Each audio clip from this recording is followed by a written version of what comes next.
Ladies and gentlemen, welcome back to another broadcast of The Weekly with me, Neff. Please subscribe to the channel and share our videos with a couple of friends and colleagues. We're trying to reach 1,000 subscriptions, and every subscription helps us out with our goal. Now, let's talk about some box office drama. Jason Statham's A Working Man. Obviously, Snow White is in its second week, The Woman in the Yard, and Death of a Unicorn. We have information on all of those right now, and we're going to read into it. This is from The Hollywood Reporter. Box office upset, blue-collar drama. A Working Man beats Snow White with $15 million opening.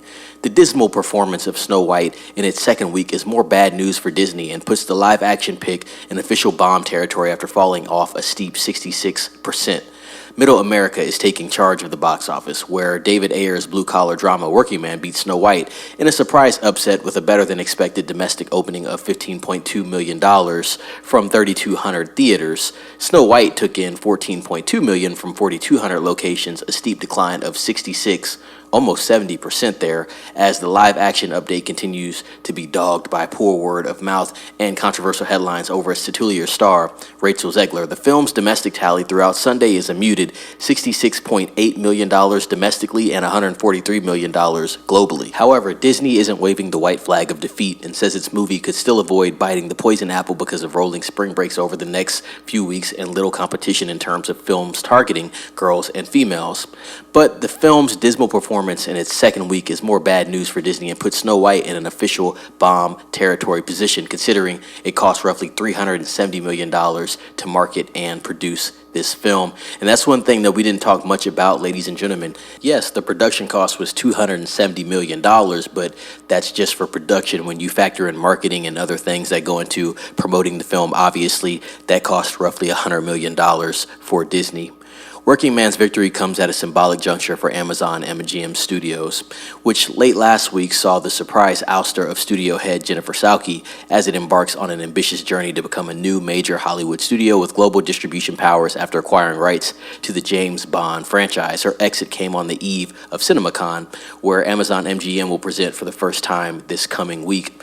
Ayer directed the well-received Working Man from a script he wrote with Sylvester Stallone. The rated R film is based on the novel Levant's Trade by Chuck Dixon, and of course stars none other than Jason Statham.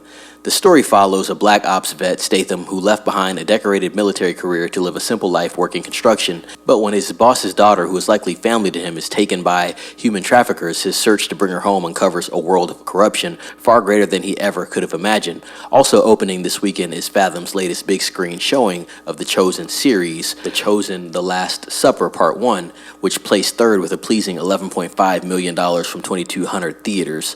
Universal and Blumhouse's horror entry The Woman in the Yard opened in fourth place with a sturdy $9.5 million from 3,000 theaters. The film revolves around a family that becomes rattled by a mysterious stranger who shows up at their isolated farm. A24's Death of a Unicorn rounded out the top five with a so-so $5.6 million from 2,800 cinemas.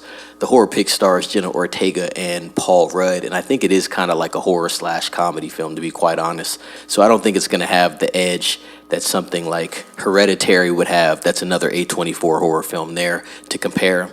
Hollywood and theater owners who will gather together Monday in Las Vegas for CinemaCon are facing a year-over-year deficit of 11% in terms of domestic box office revenue. The gap, attributed to the lingering impact of the pandemic and strikes, is sure to be a main topic of conversation throughout CinemaCon. And ladies and gents, that is the gist of the news for the films that released this weekend. Let me know what you think about all this news. Have you seen A Working Man? Are you going to watch A Working Man? Let me know down in the comments what you thought about that film. To me, it just kind of looks like The Beekeeper on a construction site, but it might be something that I am going to stream later down the line on Amazon. With that being said, please comment down below. Like I said, subscribe to the channel, share this video with a couple of friends and colleagues. Also, ring that bell for notifications. We're trying to grow that community as fast as possible. Ladies and gentlemen, be safe. It's Neff signing off.